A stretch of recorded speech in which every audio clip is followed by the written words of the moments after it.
Hello friends, welcome to my YouTube channel. তো আমাদের বাংলার দর্শক কিন্তু আবার দেখিয়ে দিল যে বাংলা ইন্ডাস্ট্রিতে যদি ভালো কমার্শিয়াল কন্টেন্ট আসে বা ভালো যদি প্রেমের গল্প আসে, তাহলে মানে সেই ফিল্মগুলোকে যতই দাবানোর চেষ্টা করা হোক, যতই কম শো দেওয়ার চেষ্টা করা হোক, অডিয়েন্সদের যদি ভালো ডিমান্ড থাকে, অডিয়েন্সদের যদি মারাত্মক রেসপন্স থাকে, তাহলে কিন্তু সেই ফিল্মগুলোর শো টাইম বাড়তে বাধ্য। এবং সেখান দিয়েই যে ফিল্মগুলো কীরকম কামাচ্ছে, কীরকম রেসপন্স পাচ্ছে, সেগুলো কিন্তু তোমরা অলরেডি দেখতে পাচ্ছ। তো এখানে যে অডিয়েন্সরা কতটা একটা বড় ভূমিকা পালন করে সেটা কিন্তু আবার দেখিয়ে দিল।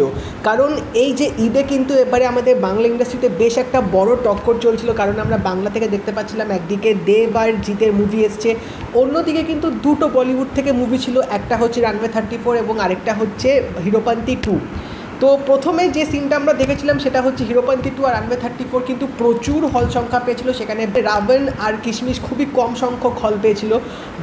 বাট শুক্রবার দিন মোটামুটি সেকেন্ড হাফ থেকেই কিন্তু রীতিমতো খেলা ঘুরে গেছে। কারণ যখন থেকে কিশমিশ আর রাবণের শো শুরু হয়েছে, মানে ফার্স্ট শোয়ের পর যেরকম রেসপন্স এসছে এবং দর্শকদের মধ্যে যেরকম উদ্দীপনা বেড়েছে এই ফিল্মটা দেখার জন্য, তারপর থেকে কিন্তু আমরা দেখতে পেয়েছিলাম শুক্রবার দিনে কিন্তু অনেক জায়গাতে হল মালিকরা কিশমিশ এবং রাবণের শো কিন্তু বাড়াতে বাধ্য হয়েছে, যেগুলোর কিন্তু অলরেডি ইন্ডিকেশন তোমরা দেব এবং জিতের যদি তোমরা সোশ্যাল হ্যান্ডেল সাইট দেখো তাহলে কিন্তু অলরেডি দেখতে পেয়ে যাবে।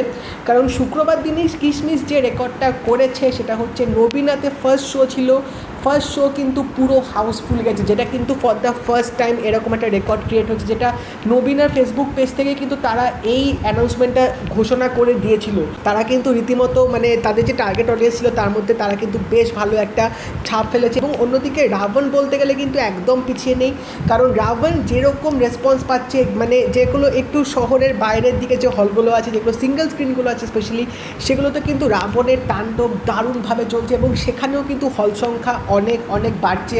এবং বুক মাই শো তোমরা দেখলেই বুঝতে পারবে যে এখন ইন্টারেস্টও কিন্তু অনেক বেড়ে গেছে এবং সেখান থেকে রিভিউ রেটিংসও কিন্তু বেশ ভালো আসছে। তো গতকাল আমি দেখেছিলাম যে জিতের ফেসবুক পেজ থেকে তারা একটা আপডেট দিয়েছিল যে এত ভালো পজিটিভ রেসপন্স এসছে, এত মানে দর্শকদের চাহিদা এই ফিল্মটা দেখার জন্যে, যার জন্যে কিন্তু জিতের এই রাবণের অনেক জায়গাতে কিন্তু হল সংখ্যা বেড়েছে। তার একটা কিন্তু হল লিস্টও দিয়ে দিয়েছে, আমি স্ক্রিনে দিয়ে দেবো, তোমরা একবার দেখে নিতে পারো।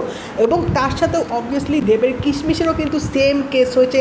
কিশমিশ এত ভালো রেসপন্স পাচ্ছে, প্রেমের গল্প কিন্তু দেবকে এখানে যেভাবে পূর্ণ রূপে আমরা দেখতে পেয়েছি এবং যেরকম ফিডব্যাক আসছে এখনও অবধি, তাতে কিন্তু বলা যেতে পারে যে এই ফিল্মে কিন্তু একটা ভালো কালেকশন আসতে চলেছে এবং যার জন্য কিন্তু অনেক জায়গাতেও কিন্তু শো টাইম বাড়াতে কিন্তু বাধ্য হয়েছে, যার কিন্তু একটা হল লিস্ট অলরেডি দেব কিন্তু পাবলিশ করে দিয়েছে তার ফেসবুক সাইট থেকে, আমি সেটা তোমাদের স্ক্রিনের মধ্যে দিয়ে দেবো।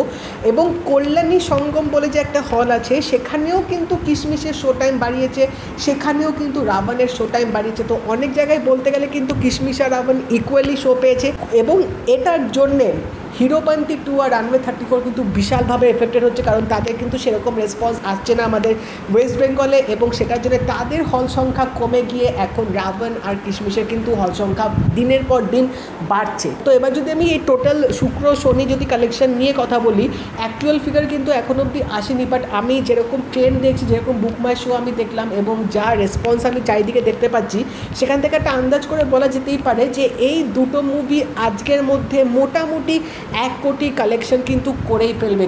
এই 3 দিনের মধ্যে তারা যদি ভালো ব্যবসা করে এবং যেরকম রেসপন্স আসছে সেখান থেকে বলতে গেলে কামিং উইকেও কিন্তু তারা ভালো এই ব্যবসাটা যদি হোল্ড করে রাখে তাহলে কিন্তু তারা মোটামুটি বেশ ভালো একটা ব্যবসা করে ফেলবে। কারণ বুধবার দিন ঈদ আসছে, তখনও কিন্তু ছুটি থাকবে এবং তখনও কিন্তু রাবণ আর কিশমিশের তাণ্ডব অবশ্যই চলবে।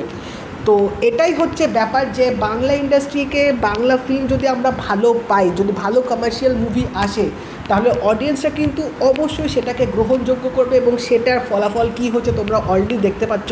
এবং এখন অবধি আমি যা খবর পেয়েছি, মানে কিশমিশ হচ্ছে টনিক আর গোলন্দাজের থেকেও নাকি ভালো কালেকশন তুলেছে এবং রাবণ কালেকশন নাকি বাজির থেকেও 2-3 গুণ ভালো কালেকশন এসেছে। তার মানে তোমরা বুঝতেই পারছো দুটো ফিল্মের ক্রেজ কীরকম আছে।